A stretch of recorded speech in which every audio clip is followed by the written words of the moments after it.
In this video, we're going to talk about solving radical equations, and I gave you a couple of examples of radical equations. They are any equation that has a radical in them.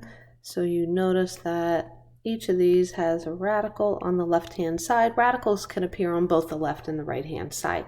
So any equation with a radical, here are the steps for solving them. Step 1, isolate the radical. That means get the radical all by itself on one side. Step 2, raise both sides to the power of the index. So the index in my examples here, this one would be a 2. I would have to square both sides. This index is a 3. I would have to cube both sides. This index is a 2. I would have to square both sides. Once the radical is gone, then you can solve for the variable. Sometimes you'll just be using your properties of equality. Sometimes you will have to factor and use your factoring skills to solve. Step 4, you have to check your answers. This is really key. If you don't check your answers, you may be including what's called extraneous solutions. All right, when you raise each side of an equation to a power, you do not always get an equivalent equation. So you have to check your answers. So let's walk through these problems. All right, so I want you to notice that right now, this radical is all by itself on the left-hand side. So what I'm going to do is I'm going to rewrite it. Its index is 2 because it's a square root. And I am going to square both sides. When I square a radical, the reason I square it is because the radical goes away. It is eliminated. So when I square a square root, the square root symbol is eliminated. It goes away. When I square 6, I get 36. This is just a matter of using my properties of equality. I get x equals 32. But before I can call victory, I need to plug it in and check. Let's put in 32 for x. 32 plus 4 equals 6. Square root of 36 equals 6. I know that's 6 times 6. That's a group of 6.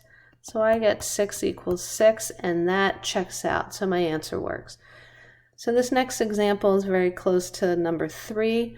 So my radical here is all by itself. So I'm going to raise both sides to the power of 2 because this is a square root. So again, when I square, the radical just goes away. Negative 5 times negative 5 is a positive 25. And when I divide both sides by 6, I get x equals 25 over 6. So let's go ahead and plug that in and check that. When I plug that in, I get 6 times 25 over 6 equals negative 5. The 6 is reduced out, leaving me with the square root of 25. Square root of 25 I know is 5 times 5, so I have a group of 2. I can pull that 5 out. 5 equals negative 5. That doesn't work. I am left with no solution. I have not a single solution to this equation. All right, the next one is a lot like number 4. But this time I want you to notice that my radical is not isolated. I have this negative 8 on this side. So what do I need to do? I need to add 8 to both sides. And when I add 8 to both sides, I get this equation, plus 8 plus 8.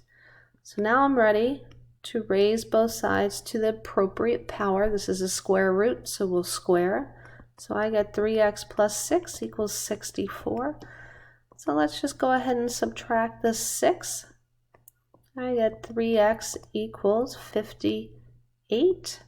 And when I divide by 3, I get x equals 53 over 8. That's it. It does not go into 58. I get just x equals 58 over 3. All right, so I still have to check, so I'm going to plug this back into my original equation up here. So I get the square root of 3 times 58 over 3 plus 6 minus 8 equals 0. And remember, it's key, you need to plug it into the original equation. My 3's reduce out, so I get 58 plus 6 minus 8 equals 0. 58 plus 6 is 64. And then I get 8 times 8 for 64. There's my group of 2. And then I get 8 minus 8 equals 0, which I know is true. So I'll box in my answer. So let's go ahead and work on the next one. I want you to notice that this one is also not isolated. I have this negative. So I'm going to divide both sides by a -1. So I get the square root of 3x minus 1 equals 4. So now I'm ready to raise both sides to a power. So I get 3x minus 1 equals 16. When I add 1 to both sides, I get 3x equals 17 and x equals 17 over 3. So I have to check this answer as well, and I need to check it in my original equation. So I have negative square root of 3 times 17 over 3 minus 1 should equal -4. So my 3's reduce out. So I got negative square root of 17 minus 1 equals -4. And negative radical 16 equals -4. And I know 16 is 4 times 4. So I get a group of 2 4s. So I'm going to pull one of them out. When I pull the 4 out, I have to multiply it by the negative. And that works. So I'm going to box my answer in. All right. So now we're working with a different kind of a root. We're working with a cube root. So we need to make sure our cube root is isolated, which it is not. So I need to add that 4 to the other side. So I get the cube root of x plus 5 equals 4. And I'm going to cube both sides, not square, but cube to get rid of my radical. When I cube a cube root, the radical goes away. It is eliminated. And then 4 cubed is 64. So now I have to subtract 5. And when I do, I get x equals 59. So again, I need to check it in my original.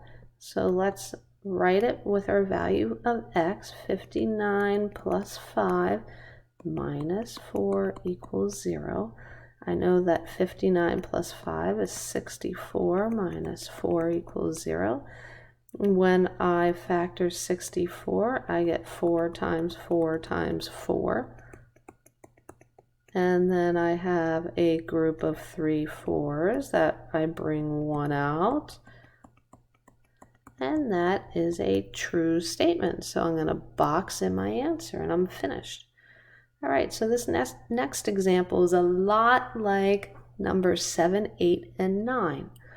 My radical is isolated, so all I'm going to do is write it over here and then square it. And now I have this x minus 1 that I also have to square. So this is where a lot of students make mistakes. They do not square the binomial properly, but I do know when I square a square root, the square root goes away. So how do I square this binomial? Well, squaring means to multiply twice, so I have to FOIL. So I get 57 minus x equals x squared minus x plus 1. So I end up with x squared minus 2x plus 1. So now I need to add an x and subtract a 57. I have a degree of 2. That means I have to factor. It's no longer a degree of 1. So I need to add the x and subtract the 57. So when I have that degree higher than 1, I have to set my equation equal to 0. And now it looks like I have to factor. So what are the factors of negative 56 that add to negative 1? Well, I know the factors are 8 and 7, so which one's going to be negative? I say negative 8. So when I factor this, this is going to be x minus 8 times x plus 7. So when I set each of these factors equal to 0 and solve, I get x equals 8 and x equals negative 7. So now I have to check both of those. So let's check the 8 first. I'm going to plug that in. 57 minus 8 equals 8 minus 1. 57 minus 8 is 49 equals 7. I know 49 is 7 times 7. So when I take that out, I get 7 equals 7, and that one works. So now let's try negative 7. So negative 7, we do 57 minus a negative 7 equals x minus a negative 7. So those minuses will come out to, oops, I did the right hand side incorrectly. It's minus 7 minus 1. On this side, I get the square root of 64. And this is going to be negative 8. 64 is 8 times 8. And when I pull my group of 2 out, I get 8 equals negative 8. This one doesn't work. So I have to cross off negative 7. And I only box in 8. Okay, so sometimes the answer that doesn't work is negative. Sometimes it's positive. So you must check. You do not know. All right, so I have 2 radicals in this one. And I have one of them isolated, right? I like to isolate one of them when I have 2. So I've isolated that one. So I'm going to start off by squaring both sides. And I only have a single square root over here. So when I square both sides, that square root is going to go away on both of them. So now I need to solve. So I'm going to move my 3 over to the other side. So I get 4x equals 6 minus 4x.